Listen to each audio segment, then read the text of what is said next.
tutorial, we will be discussing ionic formulas and names. Ionic compounds always have a positive and negative ion. In the chemical formula, the sum of the charges of the cations and anions always have to equal 0. So when you add them together, they have to equal 0.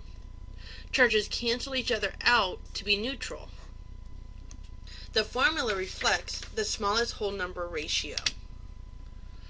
To determine the ionic formula, the easiest method is the crisscross method. Since the positive must equal the negative, you can crisscross the charges and reduce the subscripts to determine the formula. For instance, aluminum is a +3, oxygen is a -2. Crisscross those numbers down, drop the charges themselves, and you get Al2O3. Notice the 2 came from the oxygen, the 3 came from the aluminum. If we actually did the math to back this up, we have 2 aluminum at a +3 charge, and we have 3 oxygens at a -2 charge. We add that all together, that's +6 minus 6 is equal to 0. This method produces an electrically neutral molecule. So why don't we go ahead and practice this method? So lithium is a +1 and sulfur is a -2. We can crisscross these down to be Li2S1. We don't actually have to write the 1, so it's just Li2S. The next one, beryllium is a 2+, nitrogen is a 3-. Crisscross those down. Be3N2. So let's try them when we're actually having to find them on the periodic table. Previously, we've talked about the charges. The first row is a +1, second one's a +2. Then we skip over to a +3, then -3, -2, -1, and 0. So calcium is here. It's a +2 charge. Oxygen is here. It's a -2 charge. We crisscross these down, and we come up with Ca2O2. Notice that both numbers are 2. That means we can reduce it down further to be CaO. Both of these numbers are divisible by 2. Aluminum with sulfur. Aluminum is here. It's a +3. Sulfur is here. It's a -2. Crisscross them down. Al2S3. And finally, we have magnesium, which is a +2, and fluorine, which is a -1.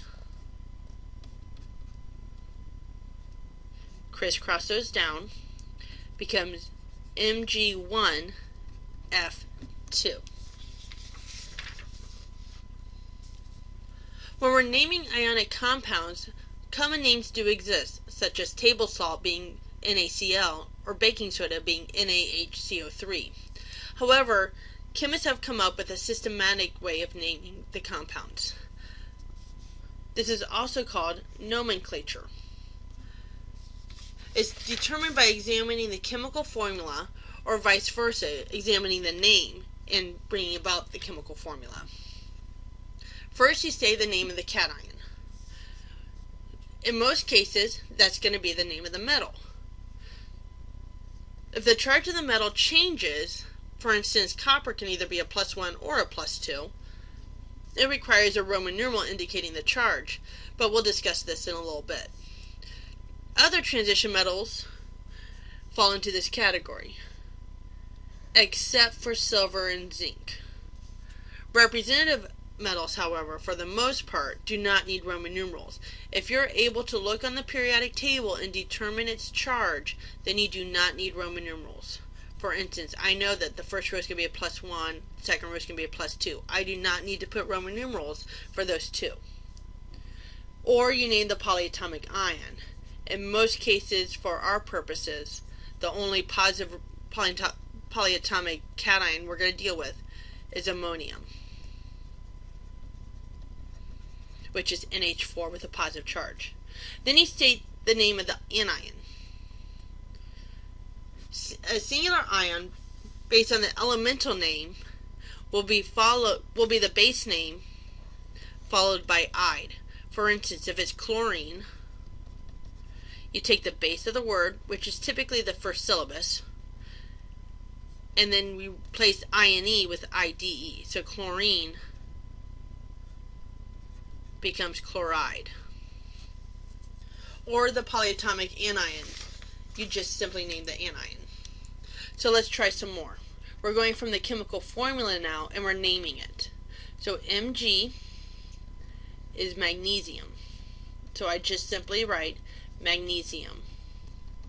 Since I know exactly that it's a +2, I am not going to worry about putting the Roman numerals.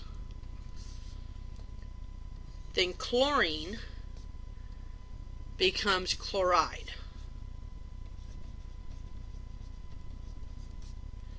K is potassium. Once again, it's in the first row, so I don't have to worry about the Roman numerals.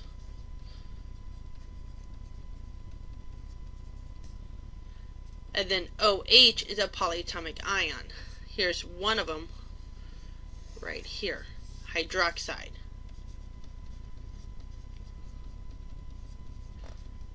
Ba is barium. NO3 is another polyatomic ion. It's nitrate. Na is sodium.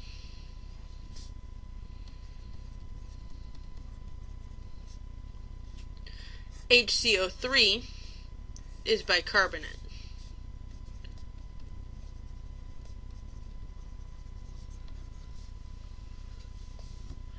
Lead, even notice it's in the representative element, however there's no charge at the top, so that means I have to determine this charge. Well, we know from our experiences that this number came from on top when we crisscross.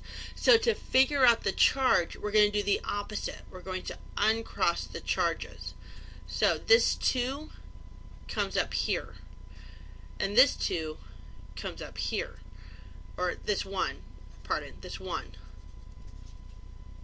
However, if you look at sulfate, sulfate's actually supposed to be a -2, not a -1.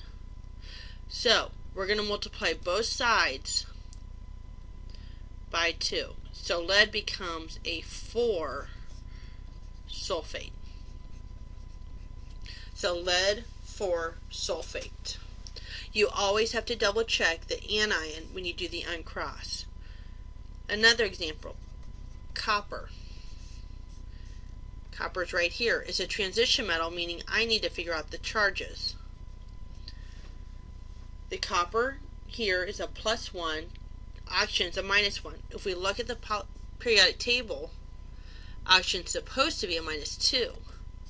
So that's not good. We need to multiply both sides by 2, so it becomes copper 2 oxide. So here's a quick list of some very common polyatomic ions. Notice that we've already used a couple. The bicarbonate, we've used nitrate now. We've talked about ammonium. Notice it's the only one that's positive in the list. We've used sulfate.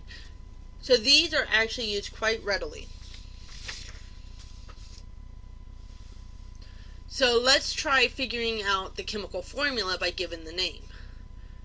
Look for beryllium.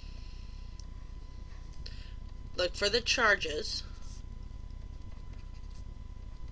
You're going to want to memorize what the charges are. Beryllium is a +2. Chlorine is right here. Chloride came from chloride, is a -1. Crisscross, BeCl2. Sodium is Na. It's a +1. Phosphide comes from phosphorus. You look at the base, and that's a -3. crisscross, Na3P. Calcium, Ca, is a +2. Nitride is a -3. Crisscross.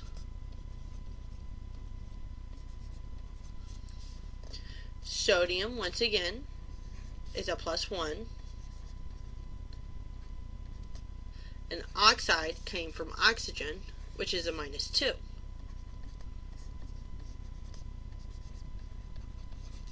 And finally, we have aluminum, which is a +3, and nitride, which is a -3. This one, you'll notice you have 3 and 3. We can reduce this down to be ALN.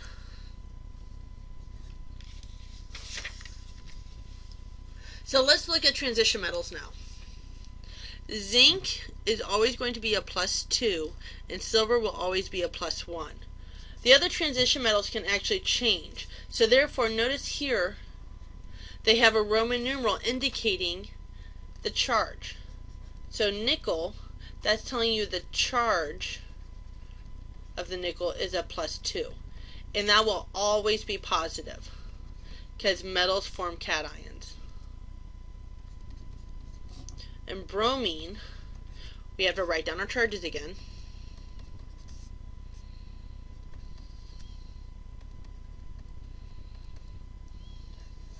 Is a -1. Crisscross it. It becomes Ni1Br2. You don't actually have to write the 1. Mercury, it tells me the charge is 2. Sulfide, which is sulfur, which is a -2, which is Hg2S2, which can then be reduced to HgS. Iron is a +2. Phosphide, we look for phosphorus, so -3. Crisscross, Fe3P2. Finally, silver sulfide. Notice that even though it's a transition metal, it didn't give you the charge. That's because silver is known to be a +1. They don't have to write it. Sulfur is a -2. Crisscross becomes Ag2S. We can figure out the charges by uncrossing it, and we did this a little bit earlier. So it's going to be copper. That 2 comes up to here, and that invisible 1 comes up to here. The first one will always positive, the second one will always be negative. So we double check the anion. Let's write our charges down.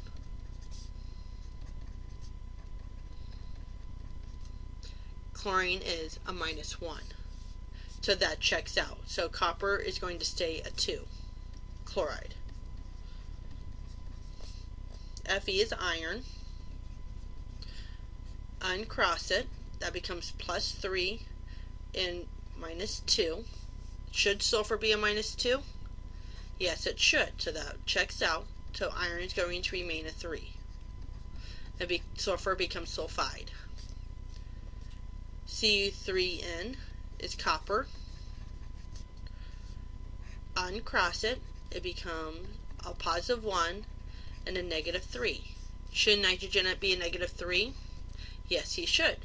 So copper is going to remain a 1. So what happens when we have a polyatomic ion? You do it outside the parentheses. So +3 -2. So that's manganese.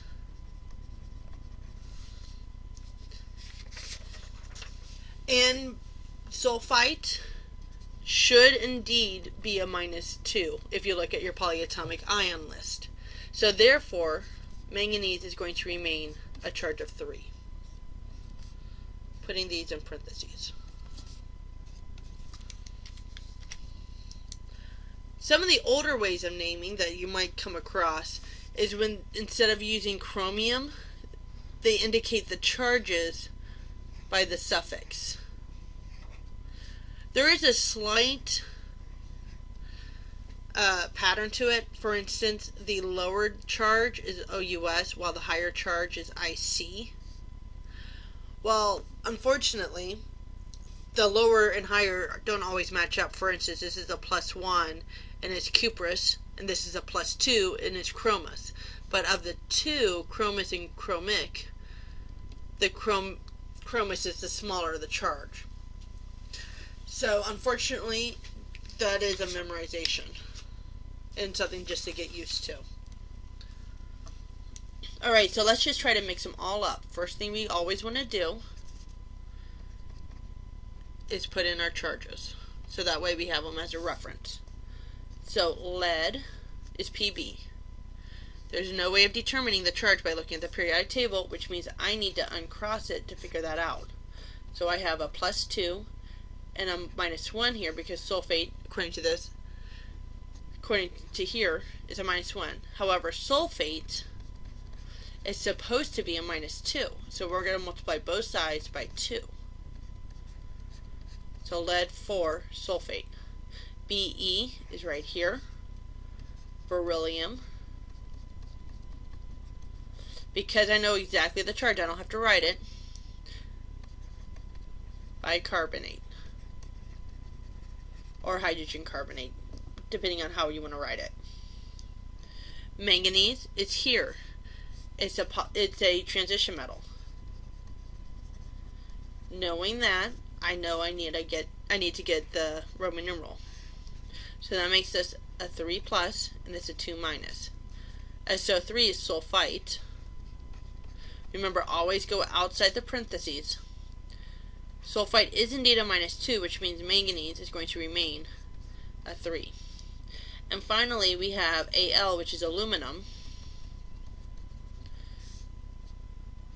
which is right here, and I can determine the charge by looking at the periodic table, so I do not need Roman numerals.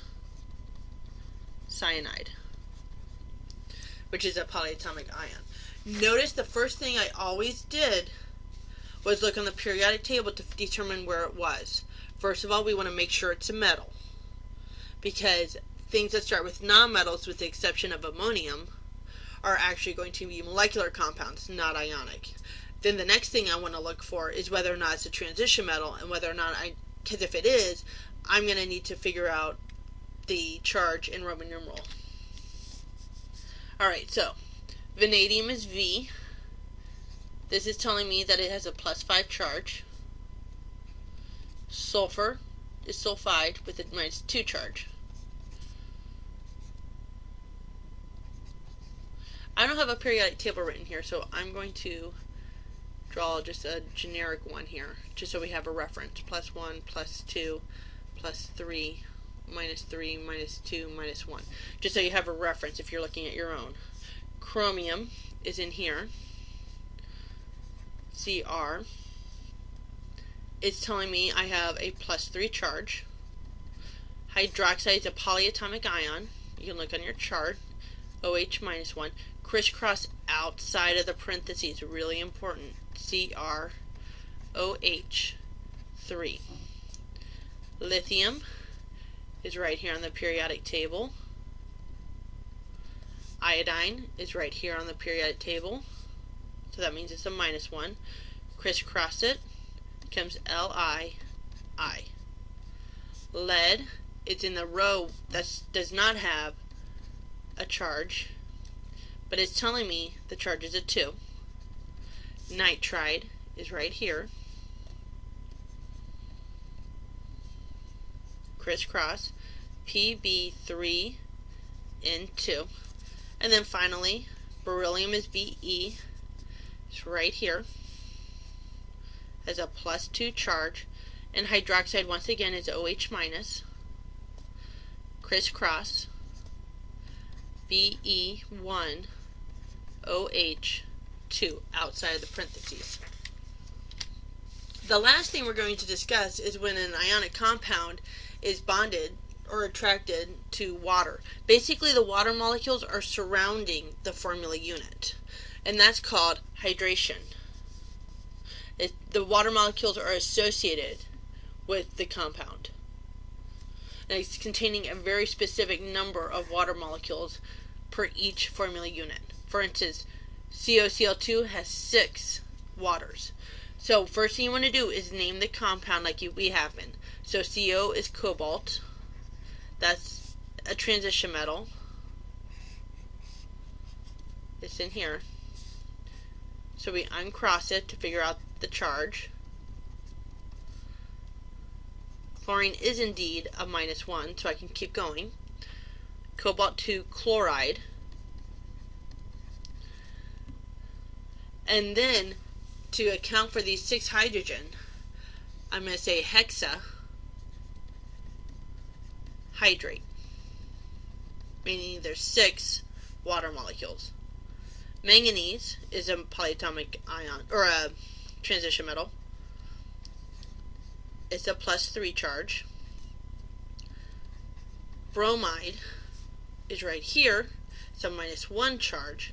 Crisscross it. Mn1Br3 dot tetra is 4. Hydrate is H2O. And the last one we're going to try, Pb, is a +2. Acetate, C2H3O2, that's a polyatomic ion. Crisscross outside the parentheses. So that comes out to Pb, C2H3O2, parentheses 2, dot tri, means 3. Hydrate is water. And that explains how to name ionic compounds.